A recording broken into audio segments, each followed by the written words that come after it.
Okay.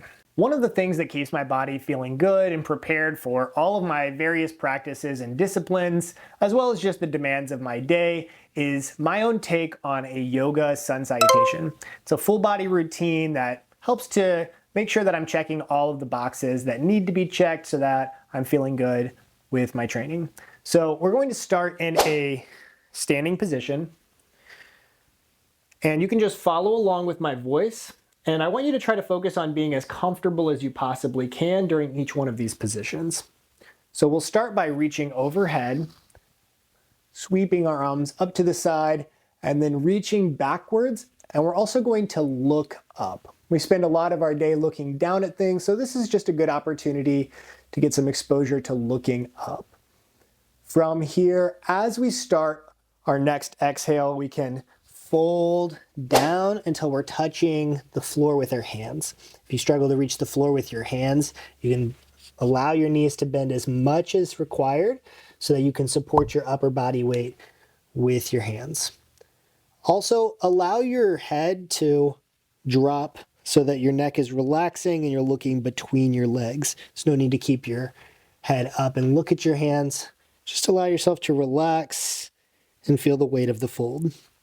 From here, we're going to begin our next inhale, and as we do, we're going to begin to bring our arms up overhead again, reaching up, reaching back, and a little bit of back extension here as we look up. And we'll just take a breath. And as we start our next exhale, we'll begin to fold down again, allowing those knees to bend as much as required so that we can touch the floor, and then allowing our neck to relax and our head to drop so that we're looking between our legs. Then from here, one more time, as we inhale, we'll bring our arms up overhead, reaching up, reaching back, looking up and extending our back a bit. And then as we start our next exhale, folding down to the floor, looking down. And this time we're going to walk our hands forward and our feet backwards until we end up in a downward facing dog. This will be our mission control, and we'll come back here a few times during this series. So we really want to focus on just being comfortable. We don't need to challenge ourselves here or look for an intense stretch.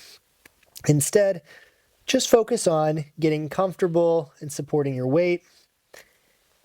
This is a great place to get some exposure to being on your hands with your shoulders behind your wrist, which is a lot more mild on your wrists and hands, as well as getting some exposure to inversion, so being upside down, which is really useful if you ever want to do any hand balancing or any other disciplines that require it.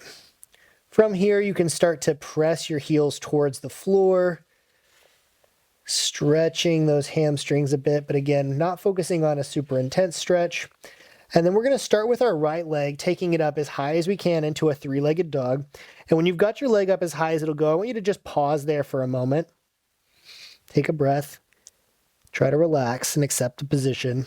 And then from here, we're going to try to activate our glute and our hamstring on that right leg and really try to lift it a little bit higher and straighten that leg out before shifting forward and placing your right foot right next to your right hand.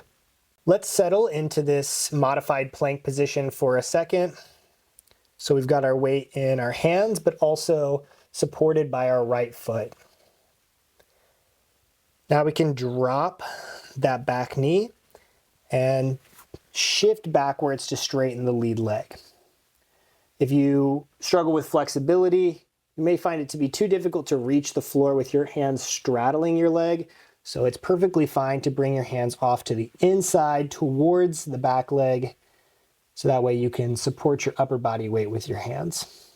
Take a moment to just breathe and try to relax and accept the position. And then keeping the hands on the inside, you can begin sliding that back knee backwards and opening up your split. Again, I don't want to look for a super intense stretch here. I just want to get some exposure to the position, fully supported by my hands being on the ground. Take a couple moments to breathe. And if you want to add some intensity, you can begin hand walking back towards the lead leg. Or you can keep your hands off to the inside the entire time. From here, we're going to bring that lead foot in, and shifting our weight over to the left side, we can heel toe our right foot over towards our left hand. Now that our foot is over there, we can take our hands to the opposite side, over to the right side, and use that to assist ourselves lowering down to our right hip. Now we should be sitting on our right hip, and from here, we can take some of our upper body weight and move it away from that back leg by coming down to our forearms. This is going to make it easier for us to straighten that back leg and begin rolling some weight towards it. This is a really gentle and mild way to get into your pigeon pose, and this allows you to get deeper into that position since your body won't be resisting all the intensity at the beginning. From here, try to just relax and sink down. Again, we're never looking for a super intense stretch. We really just want to get exposure to these positions in a comfortable way so that your body becomes more adept at maintaining them. And this will allow you to go deeper and deeper into the positions over time. From here, we can begin hand walking ourselves up into a more postured position, taking some of that upper body weight and placing it over the hips. And this will add a little bit of intensity, so we're going to keep our hands on the floor to support that weight as much as we need to. Now, this is probably the hardest part of the entire series. From this pigeon pose, we're going to begin trying to flex the back knee or bend that back knee. And if possible, we'll reach back to try to collect that foot, which can be performed with either hand. So if you want to reach around with the same side or right hand or the opposite side left hand, whichever is fine. If you're completely unable to reach that foot, just focus on trying to bend that knee with this power of your hamstring as much as you can. Over time, that will get easier. From here, we can lower that foot back down to the floor and curl those toes under, pressing through the toes and our hands to elevate our hips into a downward facing dog. Again, and then now we can begin pedaling our feet out by pressing one heel towards the floor at a time.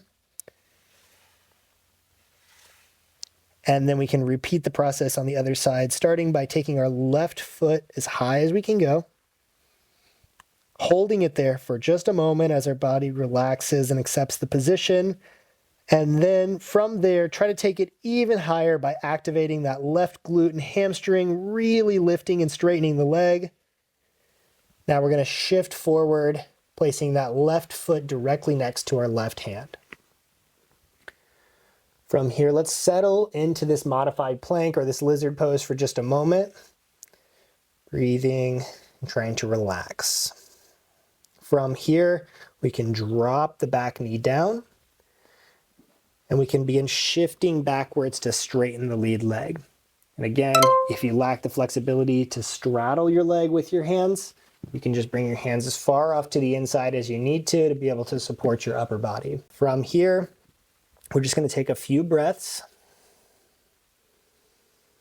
And when you feel your body beginning to relax, we're going to slide the back knee backwards and open up our split. And again, if you want to start to add intensity, you don't need to take yourself deeper into the split. You can begin adding that intensity by starting to hand walk yourself closer to the lead leg to straighten out your hips. But remember, you can stay off to the inside as much as you need to and really focus on just getting comfortable there. From here, we're going to bring that lead foot in. We're going to begin shifting weight over to the right side to support ourselves as we heel toe that left foot over to our right hand. And then we can hand walk ourselves down to the ground, sitting on that left hip. So now I'm sitting on my left hip.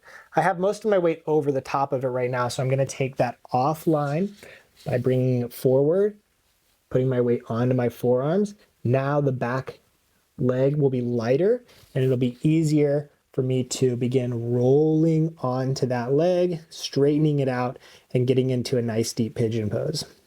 Again, I don't want to look for the deepest stretch possible, so I'm really supporting myself with my forearms and my elbows to make sure that I'm just getting as much of a stretch as I can without really straining myself. From here, I'm just going to take a couple breaths, and then I'm going to begin attempting to hand walk myself up into a more postured position, but still keeping the weight in my hands so that I can support my hips and give them the right amount of intensity for wherever I am with this position. From here, we're going to begin that most difficult step of allowing that back knee to bend. So we're going to try to flex that knee by flexing the hamstring. And then if you can, we're going to reach back. And again, you can do this with either hand. You can do it with the opposite side hand or the same side hand. And then we're just going to sit here and breathe for a moment. Try to get your body to relax and accept the position. This can be very intense, especially in the beginning. And then we can release that back down. Let's curl those back toes under, press through our hands so that we end up back in our downward facing dog. From here, we're just about done. We can shift forward into a plank, and we can lower ourselves down slowly into a chaturanga position, which is like the bottom of a push-up, but our chest is hovering an inch or two off the floor. If this is too challenging, you can drop your knees to the ground, and we'll spend 1 to 5 breaths here. This is a great way to build up some strength for some of the more advanced hand balancing positions. Then from here, we're going to push up, straightening our arms, looking up, extending our back a bit in this upward facing dog. And then we can complete our series by shifting our weight backwards. This is a routine that I perform every single day, but remember to defer to your body. Above all instruction or cue that you receive, if something doesn't feel comfortable, modify it down to an option that does feel comfortable, as that's what's going to help you to progress into more advanced versions.